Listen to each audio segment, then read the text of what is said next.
अब अगर seven sense की बात कर रहे हैं तो यूक्रेन की भी बात कर लेते हैं, अमेरिका की बात कर लेते हैं। अमेरिका ने साफ साफ कह दिया कि उसे यूक्रेन से चाहिए रेयर अर्थ मिनरल्स, और रूस ने कहा उसे कोई आपत्ति भी नहीं है। रूस ने अपना दिमाग चला दिया कि यूक्रेन और अमेरिका इसी बात पर लड़ जाएंगे। आपका सेवंथ सेंस यहाँ पर एक्टिव हो जाना चाहिए था कि आखिर ये सब चल क्या रहा है। अगर आप यूपीएससी की परीक्षा में तैयारी कर रहे हैं, सफल होना चाहते हैं, तो आपके मन में यह सवाल कौंधना चाहिए कि what is rare earth minerals, और दूसरा सवाल यह होना चाहिए कि अमेरिका को आखिर ये सब चाहिए क्यों।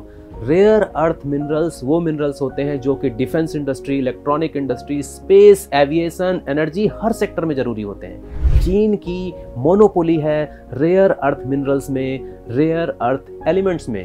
पूरी दुनिया का 2/3 रेयर अर्थ मिनरल्स प्रोड्यूस करता है अकेले चाइना। जैसे मैग्नीशियम की बात कर लें तो चाइना के पास दुनिया का 88% मैग्नीशियम है।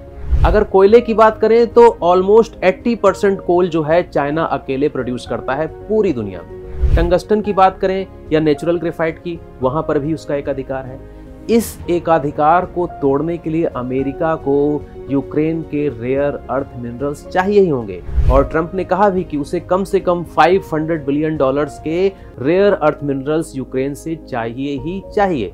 तो इस पूरे डिस्प्यूट में, इस पूरे प्रकरण में आपका दिमाग एक्टिव हो जाना चाहिए था कि आखिर वो कौन कौन से एरियाज हैं यूक्रेन के अंदर जहां पर रेयर अर्थ मिनरल्स ऑलरेडी निकाले जा रहे हैं, या जहां पर दुनिया के सबसे बड़े रिजर्व रेयर अर्थ मिनरल्स के मौजूद हैं। जैसे यूक्रेन में एक जगह है क्रिवाय रोग, वहां पर लौह अयस्क मिलता है, मतलब आयरन ओर। डॉनबास बेसिन पूरी दुनिया में चर्चित है अपनी कोल माइंस के लिए। यूक्रेन में ही एक जगह है निकोपोल, जहां पर मिलता है मैग्नीज, और मैग्नीज जरूरी होता है स्टील इंडस्ट्री में, मैग्नीज जरूरी होता है बैटरीज में।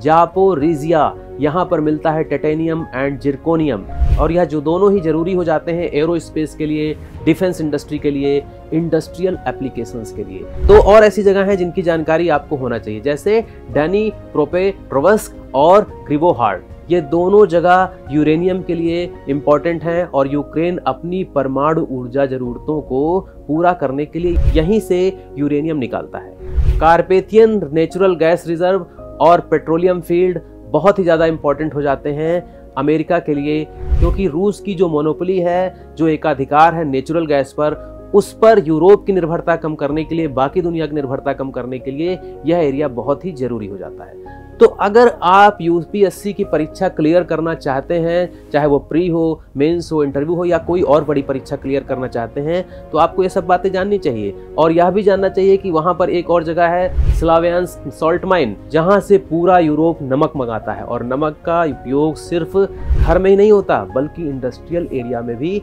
किया जाता है। यूरोप के सबसे बड़े नमक भंडारों में से एक है स्लावियांस्क, जिसकी मैं बात कर रहा हूं, जो कि डोनेट्स्क क्षेत्र में है, और यह भी यूक्रेन में ही पाया जाता है।